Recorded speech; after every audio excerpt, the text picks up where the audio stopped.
Hi friends, it's Miss Kendra. Today for story time with you guys, I have more stories for my 5-minute stories. And today I want to share a story called How the Rhinoceros Got His Skin. I have never read this story before. Are you guys ready to get started and read it with me for the first time? How the Rhinoceros Got His Skin. Long ago, among the tall trees near the shores of the Red Sea, lived a rude rhinoceros. He had no manners then, and he has no manners now. You could recognize him by the horn on his nose, but in those days his skin was smooth and tight, and there wasn't a wrinkle in sight. He had 3 buttons on his tummy, which made it look like a well-fitted jacket. One day, as Rhinoceros was searching for food, a traveler arrived on the beach and decided to bake a cake in his little oven. He sang to himself as he mixed flour and water, and currants and plums and lots of sugar. Happy with his mixture, he popped it in the oven while he dozed under the burning sun. Soon the sweet smell of cake filled the air. Delicious, smiled the traveler when the cake was ready. Do you guys see his little oven? He's making his cake. In the nearby woods, Rhinoceros suddenly stopped in his tracks and lifted his head. He sniffed and sniffed. Cake, he snorted at the smell, as the smell wafted above his horn. Then he followed his nose and headed for the beach.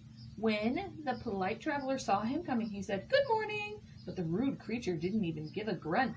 Instead, he charged ahead, knocking the cake out of the traveler's hand. Then he spiked the cake with his horn and lumbered back to his home. There he lay in the shade, enjoying every crumb.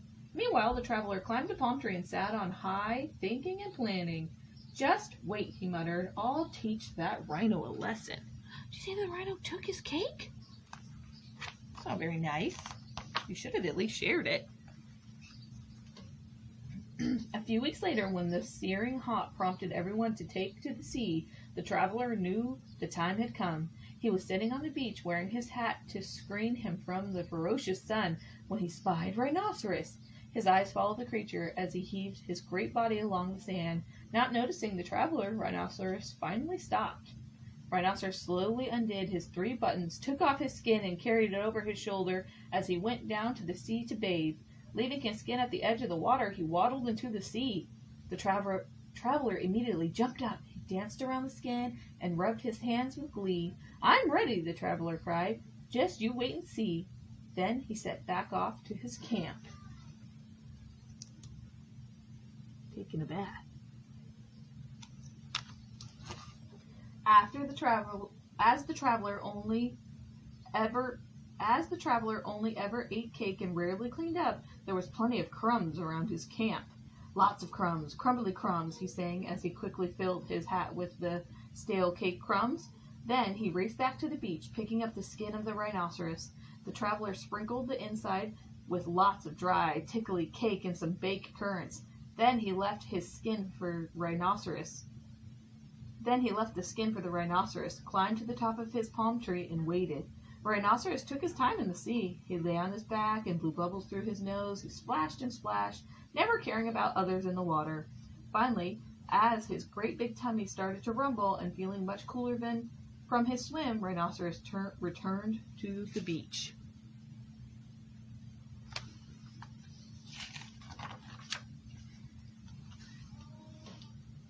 Thinking about what he was going to eat, Rhinoceros picked up his skin and buttoned it up. No sooner had he finished closing the last button than the crumbs started to itch. He wiggled and wiggled, and he began to scratch, but that made it worse. "Ow! Ow!" he cried loudly. Then he lay down on the sand and rolled and rolled and rolled, but every time he rolled, the cake crumbs dug into him, making it more and more uncomfortable. He was beginning to feel a little hot again and very, very crabby. He lumbered up to a palm tree and rubbed himself against the trunk, but still was itching. He pressed his shoulder so hard against the tree that he rubbed his skin into a great fold. Then his legs started to itch, so he rubbed them up and down the tree until folds appeared over both legs. He was now feeling very tired as he pressed his itchy tummy against the tree. He rubbed off every button. Finally, a huge fold of skin appeared across his tummy. The traveler looked down from the palm tree, watching his plan working. The rhinoceros became more and more bad-tempered as the cake crumbs continued to itch and scratch. Feeling exhausted and very angry, Rhinoceros finally gave up and headed back home. And from that day to this, every rhinoceros has great folds in his skin and a very bad temper, all because of the cake crumbs inside. See him itching on the palm tree? Now he has all kinds of folds from his cake crumbs inside. That was a cute story. Ooh. The next story I'm going to read to you guys for my second story today is called The Elves and the Shoemaker. There was once a shoemaker who lived with his wife. Although they worked from dawn until dusk, they were very poor. We have only enough leather to make one more pair of shoes to sell, the shoemaker told his wife one day. What will become of us? Asked the shoemaker's wife. How can we live without money? The shoemaker shook his head sadly. He cut out the leather and left it on his workbench, ready to start work the next morning. Then the couple went to bed with heavy hearts. In the middle of the night, when the house was quiet and pale moonlight shone into the workshop, 2 elves appeared. They were dressed in rags, but had eyes as bright as buttons. They explored the workshop, balancing on cotton reels, peering into cupboards. Soon they found the leather. Elves are busy little creatures, so they set to work at once, snipping and sewing. As they worked, they sang, busy little elves we are, working by the pale moonlight, while the humans are asleep. We are busy through the night.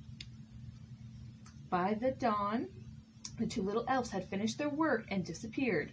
When the shoemaker came to start work the next morning, he could not believe his eyes.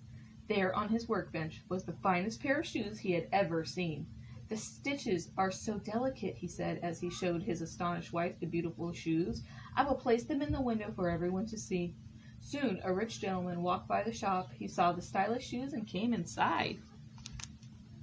You guys see the elves making shoes as they sing their song? The rich gentleman tried on the shoes and they fit perfectly. He was so delighted that he gave the shoemaker twice the asking price. I can buy more leather, said the shoemaker happily to his wife. That evening the shoemaker cut out the leather for 2 more pairs of shoes. He left it on the workbench for the next morning. In the middle of the night the 2 elves appeared again. They explored the workshop, climbing on the tools and swinging from the shoelaces. Soon they found the leather. The elves set to work at once, snipping and sewing.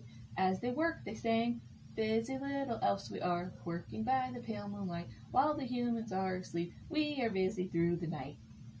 By the dawn, the 2 little elves had finished their work and disappeared. Once again, the shoemaker came into his workshop and found the shoes neatly finished on his bench. The shoemaker placed them in the window. By now, the rich gentleman had told his friends about the shoemaker's fine work. The 2 pairs of shoes sold the same day for more money than the shoemaker could have ever dreamed of. The shoemaker now had enough money to buy leather to make 4 new pairs of shoes. But who can be helping us? Asked the shoemaker's wife.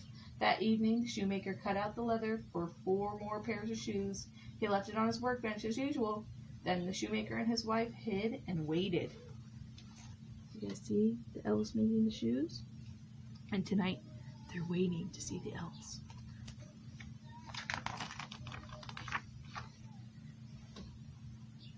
In the middle of the night, they watched in amazement as the 2 little elves appeared. As usual, the elves explored the workshop. They danced with colorful ribbons and juggled pretty beads. Soon they found the leather. Again, the elves set to work, snipping and sewing. As they worked, they sang, busy little elves who are working by the pale moonlight, while the humans are asleep. We are busy through the night. By the dawn, the 2 little elves had finished their work and disappeared. We must repay our little helpers for their kindness, said the shoemaker to his wife. The couple thought hard about what they could do to thank the elves, so they were dressed in rags. Said the shoemaker's wife, why don't we make them some fine new clothes? The elves are making all those shoes for them. Although they were now very busy in the shop, the shoemaker and his wife spent every spare moment they had making their gifts for the elves. They cut out fine cloths and leather and sewed tiny seams. Soon they had made 2 little pairs of trousers, 2 smart coats, 2 sturdy pairs of boots, 2 warm woolly scarves. They placed the little outfits on the workbench for the elves to find. That night, when the house was quiet and pale moonlight shone into the workshop, the shoemaker and his wife hid and waited. They watched happily as the 2 little elves appeared. As usual, the elves explored the workshop. They made a tightrope from the thread and bounced on a pincushion. Soon they found the tiny little outfits. They were delighted. They put on the trousers, the coats, the boots, and the scarves and danced merrily around the workbench. As they danced, they sang, "Handsome little elves we are, dancing by the pale moonlight. While the humans are asleep, we make merry through the night." And then the smart little elves put on their hats and disappeared. The shoemaker and his wife never saw the little elves again, but the couple continued to make fine shoes for their shop, and from that day on, they always prospered. The end. Do you see the little clothes they made for the elves? And there are the little elves by the house. Can you see them? The end. All right, friends, that's it for story time today. Thanks so much for reading with me. Bye, friends.